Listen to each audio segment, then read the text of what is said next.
So this semester I researched the potential dangers of football. So on January 2nd, 2023, it was a Monday Night Football game, and Bills safety Damar Hamlin got struck in the chest and entered cardiac arrest. He was given and had to be performed CPR for 8 minutes and almost died.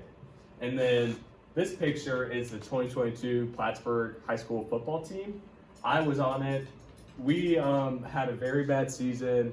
We went 0-10, and a lot of injuries happened. And there's only about 16 guys at the end of the season that are still able to play.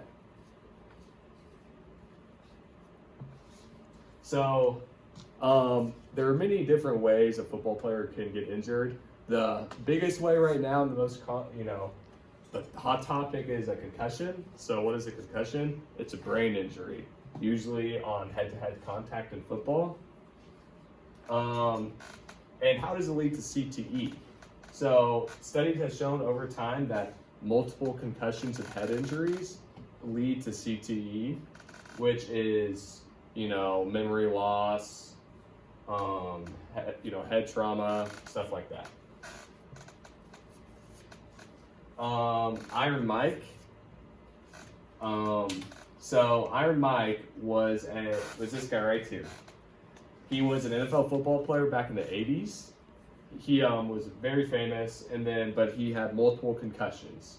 So in the 2000s, he passed away due to CTE, which was caused by the concussions while he was playing in the NFL. And then there's been some crazy stats in football. One of the crazy stats I thought was there's 1,800 concussions in the NFL in the past 8 years. Yep. Football equipment. So football equipment has shown that it can, it's not as protective as people think. So football helmets, there is a study shown that football helmets are not protective against concussions, but only protective against skull fracture.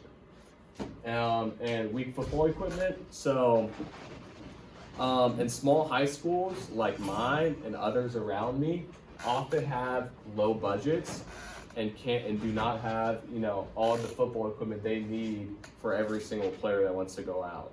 Multiple injuries in my history of football has happened possibly because of weak football equipment.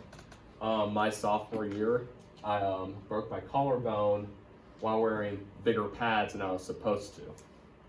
And then there's also a new study come out that shows questions, why does football have more injuries than rugby, while rugby doesn't wear any protection? Well, because the protection allows football players to hit and tackle any way they want, while in rugby it's much more fundamental, which prevents injuries. So the equipment isn't protective enough for the hits and the tackles that are given. Hot climate conditions. So Drake Geiger was this kid right here. We're good. Go back.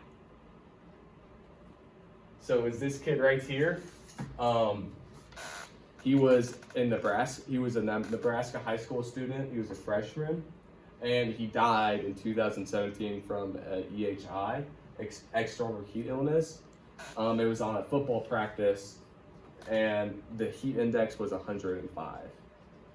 So there has been many cases of EHIs in the past 25 years, including 50 deaths. And in 2009, the NATA IATF guidelines, they came out with new guidelines, to help prevent EHIs. They set a new temperature that could only, that we could only practice in. But since then, there's been 190 cases, which is still not good enough. So conclusion, my end goal of this presentation is not to tell everyone to knock off for football and hate football. I love football. I think it's an awesome sport, but I just wanted people to be educated about the potential risks and maybe how to stop them. Thank you.